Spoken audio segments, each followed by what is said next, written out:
Bienvenue sur Le cinéma est partout.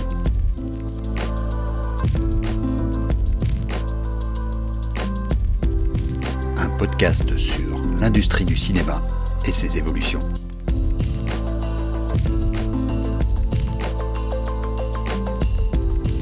C'est le grand sujet du moment dans les médias professionnels américains. La production de séries aurait atteint son pic. Prophétisée depuis des années, la fin de l'augmentation constante de nouvelles séries télé, qu'on connaît depuis le début des années 2000, n'était qu'une question de temps. Et il semblerait que ce temps soit arrivé. Une étude publiée par Ampere Analysis a ainsi largement été commentée. Elle conclut que les commandes de nouvelles séries auraient chuté de 24% en 2023 par rapport à 2022. Et si l'on prend 2019 comme année de référence, année où le pic semble avoir été réellement atteint, ce sont 42% de nouvelles séries en moins qui auraient été mises en chantier. Bien sûr, on ne parle ici que de la production de séries aux États-Unis. Et c'est d'ailleurs l'une des premières causes pointées dans la chute du nombre de séries produites, l'internationalisation de la production induite par les plateformes de streaming. Ici, étrangement, les chiffres annoncés par l'étude ne correspondent pas au tableau mis en avant quelques lignes plus loin. D'après ce tableau, les productions internationales atteindraient en 2023 un plateau à 367 séries produites pour les plateformes. Les chiffres, eux, parlent d'une chute, même si elle est moins sévère que celle des séries US. Qu'on ne se leurre pas, cette internationalisation n'a pas grand-chose à voir avec une globalisation utopique des goûts. Elle est avant tout une réponse aux revendications des travailleurs du secteur aux États-Unis. Produire une série étrangère coûte désormais moins cher, d'autant que des mécanismes de financement public se sont multipliés partout dans le monde. Les autres facteurs pointés par l'analyse sont bien sûr les blocages liés aux grèves à Hollywood, mais surtout une baisse des dépenses somptuaires faites par les différentes plateformes de streaming, qui après des années à chasser de nouveaux abonnés, doivent maintenant revenir à un objectif plus terre-à-terre, la rentabilité. Derrière ces grands chiffres, cependant, on peut voir aussi d'autres tendances se dessiner. L'une d'elles est le réel effondrement de la production pour la télévision traditionnelle, ce que les Américains appellent le free-to-air. Alors que ce secteur commandait encore 124 nouvelles séries en 2021, ce chiffre tombe à 41 en 2023. Une chute de 2/3, en 2 ans à peine.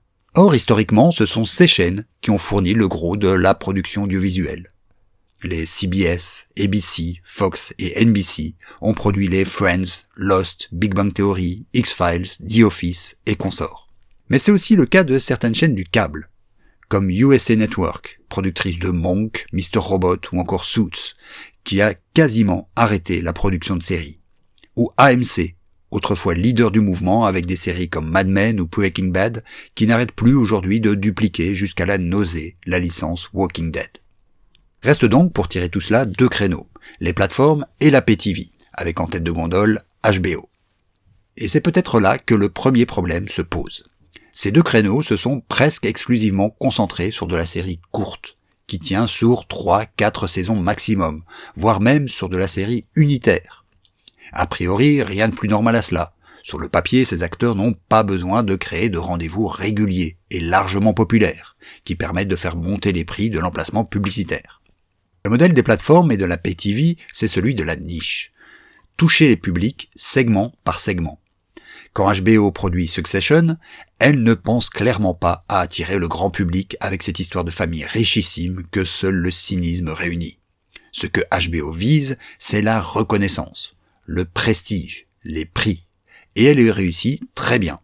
HBO veut être la productrice des meilleures séries, pas des séries les plus populaires. Si ce n'est que ce modèle, évidemment, fait monter les coûts de production, puisqu'on ne peut capitaliser sur un show que pendant 3 ou 4 ans, plutôt que sur 6 à 10 ans, il y a encore quelques années.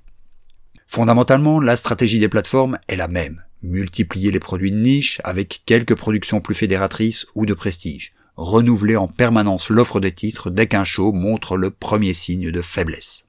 Sauf que, tout le monde le sait, ce qui fonctionne vraiment sur les plateformes, comme ailleurs, c'est le fond de catalogue. Tous se battent pour garder les droits de Friends, How I Met Your Mother, Les Simpsons, Big Bang Theory. Et Suits, une série pourtant loin d'être culte, est devenue pendant plusieurs mois la série la plus regardée sur Netflix.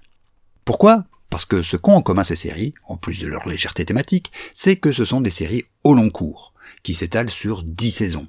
En les commençant, ou en les revoyant, on sait qu'on pourra passer quelques semaines sans avoir à scroller à travers des contenus dont on ne sait absolument rien, et qui ne correspondent pas à nos goûts, malgré les algorithmes. Ces séries, qu'on peut qualifier de confortables, sont encore aujourd'hui l'apanage du médium télévisuel. Or, on le sait, la télévision disparaît petit à petit. Ou plutôt, elle se dilue. Elle est tiraillée entre les plateformes de streaming, qui lui disputent désormais les retransmissions sportives ou le grand spectacle, comme les matchs de catch, et les réseaux sociaux, YouTube et Twitch en tête, qui lui taillent des croupières en termes de débats d'actualité, comme Hugo Décrypte ou Backseat, ou de formats de jeu, devenus la spécialité d'un Squeezie. Ce qui est en train de disparaître avec elle, c'est peut-être la notion de grand public. Et si aujourd'hui, aux États-Unis, la production de séries commence à régresser, c'est peut-être d'abord pour cela. Elles ont perdu la recette pour fédérer un large public.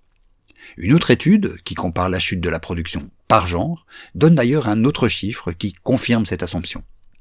L'un des genres qui connaît la plus forte baisse de production est celui de la comédie, avec une chute de 30% des commandes. Historiquement, le genre fédérateur par excellence. Alors évidemment, il n'y a pas lieu de paniquer. D'abord parce que plusieurs facteurs, dont certains conjoncturels, expliquent cette chute, et que donc une remontée est possible dans les années à venir. Et ensuite parce que, malgré tout, il y avait encore plus de 400 nouveaux shows qui ont été commandés aux États-Unis en 2023. L'industrie de la série est loin de s'écrouler. Mais il montre néanmoins qu'il y a sans doute un point de bascule qui s'opère. Et ce point de bascule est peut-être un nouveau signe de la fin prochaine de la télé, telle que nous l'avons connue. À la semaine prochaine.